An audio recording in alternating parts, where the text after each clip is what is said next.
सूर्य को जल चढ़ाने का वैज्ञानिक कारण। हमारे यहाँ रोज सुबह सूर्य को जल चढ़ाने की परंपरा है, लेकिन क्या यह सिर्फ आस्था है या इसके पीछे छुपा है गहरा वैज्ञानिक, स्वास्थ्य और मानसिक लाभ?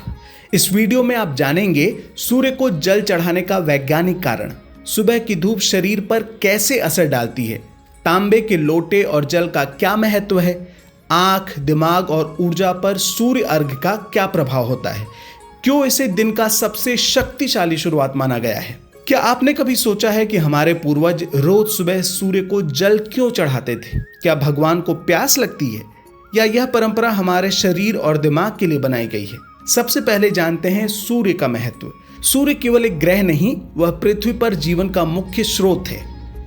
सूर्य की रोशनी से विटामिन डी बनता है, शरीर की बायोलॉजिकल क्लॉक एक्टिव होती है, मन और शरीर जागता है। इसीलिए सूर्य को प्राणों का देवता कहा गया है। अब जानते हैं जल चढ़ाने का वैज्ञानिक कारण क्या है।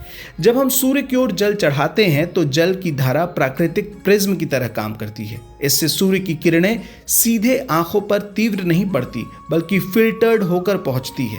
यह आंखों के लिए सुरक्षित भी है और लाभकारी भी। परंपरा कहती है सूर्य को जल तांबे के पात्र में चढ़ाओ, क्योंकि तांबा जल को शुद्ध करता है, एंटीबैक्टीरियल होता है, शरीर में ऊर्जा संतुलन में मदद करता है।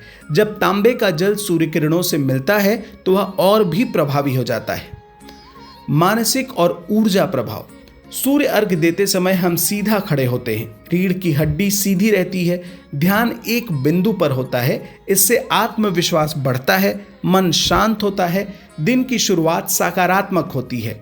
यह एक तरह का मॉर्निंग मेडिटेशन है। तो दोस्तों, सूर्य को जल चढ़ाना भगवान को कुछ देना नहीं है, यह खुद को स्वस्थ, ऊर्जावान और संतुलित बनाने का तरीका है।